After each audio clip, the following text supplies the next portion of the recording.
So now let's go through and actually look at the example from the New York Times API and analyze it using Python. And the way that we'll do this is actually go into using GET requests and requesting different articles to come back, and we got summaries and snippets and abstracts of those articles that are written by the New York Times in a JSON format. And I'll show you exactly how we can parse that and go through it. All right, let's get started. So I've opened up this 05_scrubbing example, and essentially this is the whole thing is written here in Python, and I've added quite a bit of essentially documentation to this so that you should be able to go through this without the video, but if you want to, you can go through it on the video if needed. So I'll kind of give you a guiding example right here, and if you have any questions or you want to go back through it, you absolutely can without the video, and it's kind of made to be its own standalone notebook if you want to go back through it and just look at things in text. But let me give you a detailed example of what's happening here. So the first thing that I'm going to do here is I'm going to show you how to use the requests library. We've already seen how to use the JSON example, where we take strings of data and we actually deserialize it into dictionaries and different articles, different lists, Python lists that we can go through. So the way that requests works is it's pretty simple. I can call the function requests.get, and then I actually give it a URL that I want to do a GET request from. And the response from this GET request is going to be saved into this variable R right here. So we'll perform a GET request. And what we're going to do is, the first thing we'll do is just an example. I'm going to go to a public site, the api.github.com/events, and anyone can perform a GET request on this because GitHub is completely open source for most of the projects that it hosts, and I can actually just see what was the event that occurred on GitHub most recently. So every time that I do this, I'm going to get some different type of response from the server, and that response will be saved in R. R is a request object, so there are various fields that are part of R that I can access and find out more about the response that I get from the server.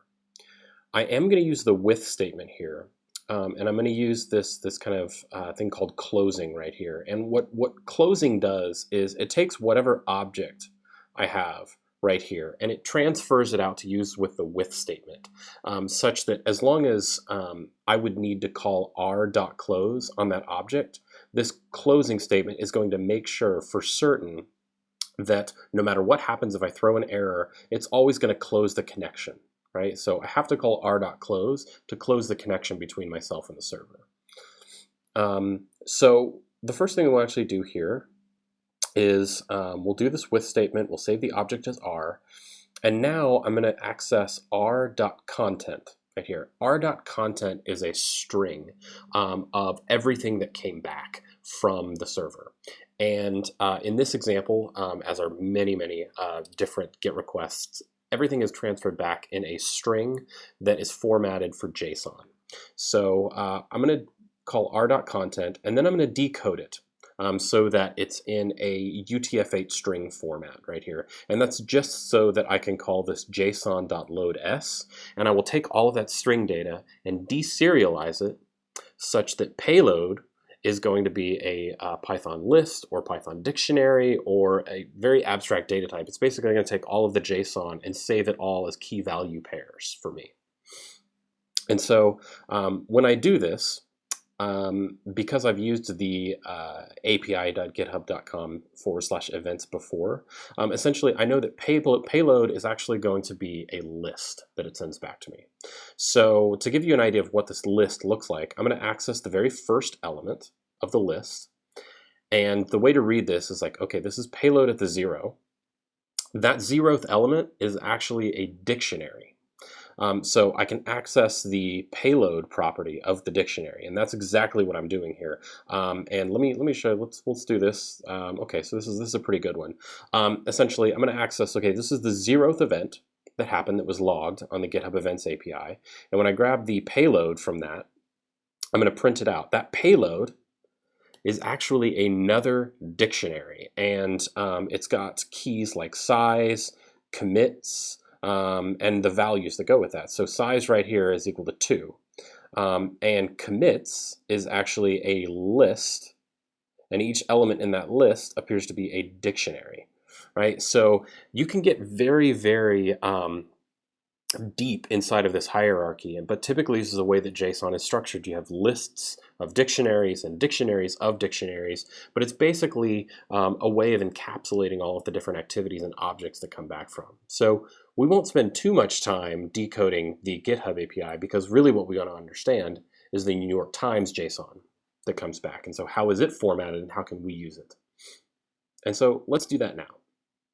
So now that we know how to use the requests API and the get requests from this module, what we're going to do here is something really, really similar. I'll kind of point you down to this code right here, but essentially what we have right here is I'm going to do a get request with this URL right here. So I'm going to give it a URL, and I'm also going to give it a set of parameters to put inside the GET request, right? So these are parameters that would normally go, you would have a structured string, then you would have a question mark that comes after it, and then all of the parameters and values for those parameters. And so really what that allows us to do is I'm going to access this api.newyorktimes.com, all of this, and I'm going to go to articlesearch.json.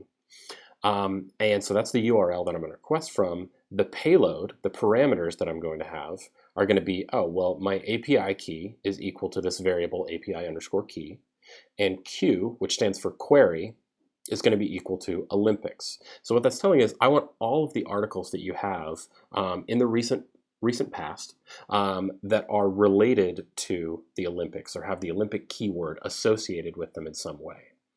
Now, API key is something that I am reading right here. So I'm actually opening a file called New York Times API.txt, and I'm reading my API key from that. That is not inside the public repository. If you want to get your own API from the New York Times, you can. It's free, but I would not recommend putting it publicly online. So what I'm actually doing is I'm going to the folder that is outside of this Git repository.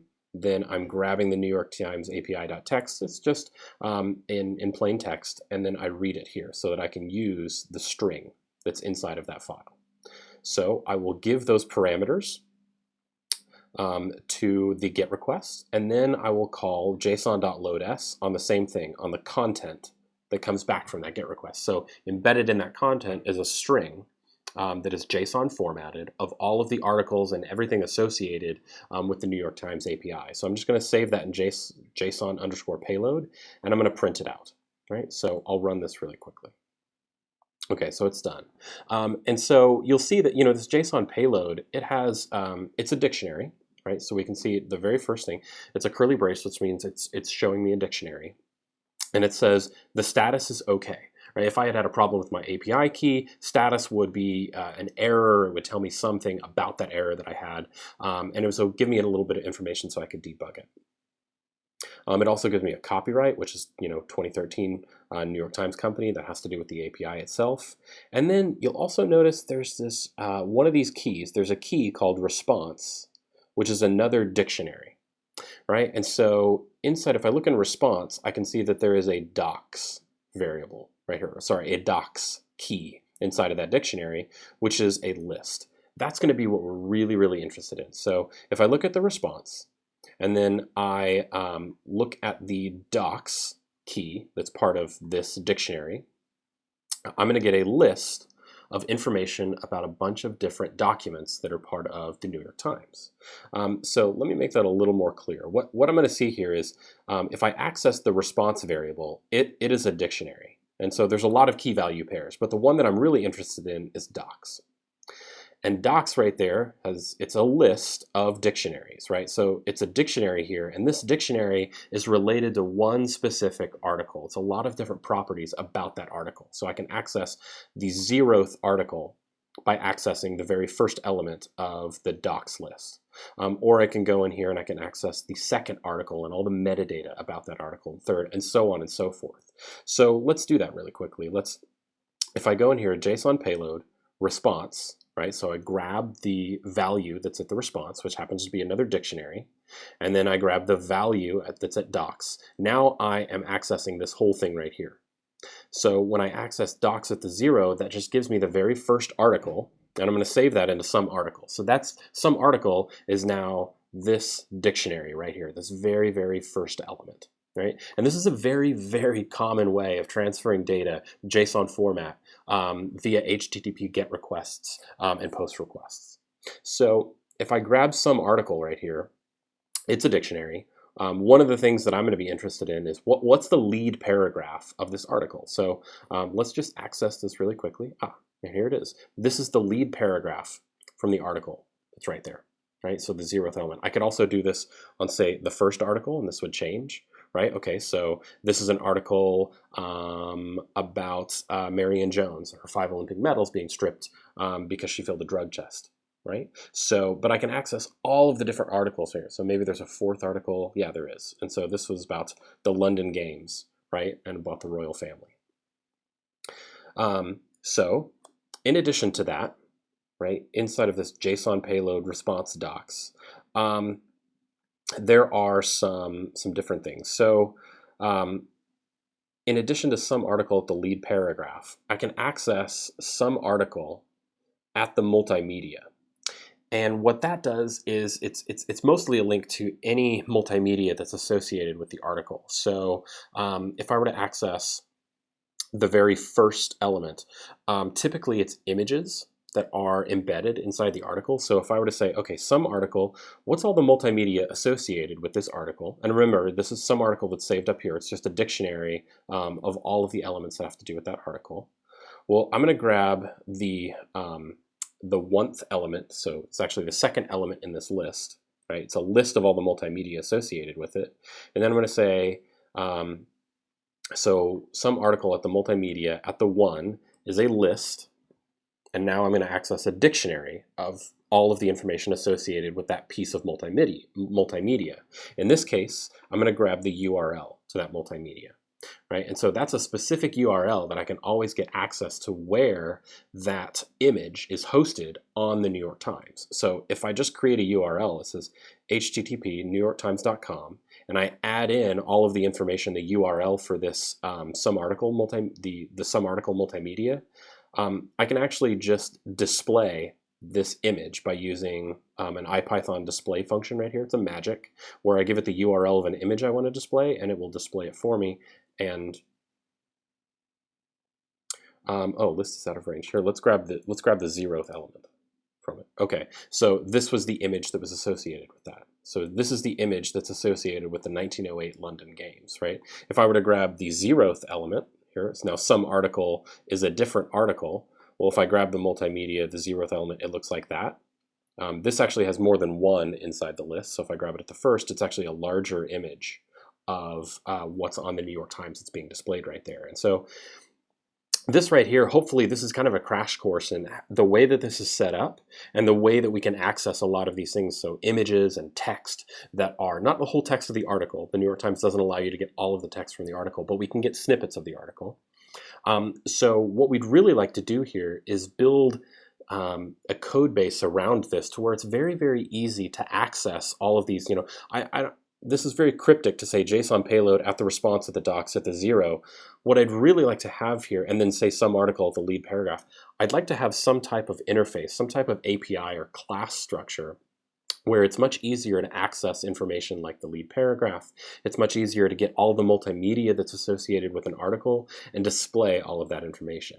So that's what we'll do next, is actually build up our own custom API to access all of this information from the New York Times and save it in a way that is just really, really easy to use.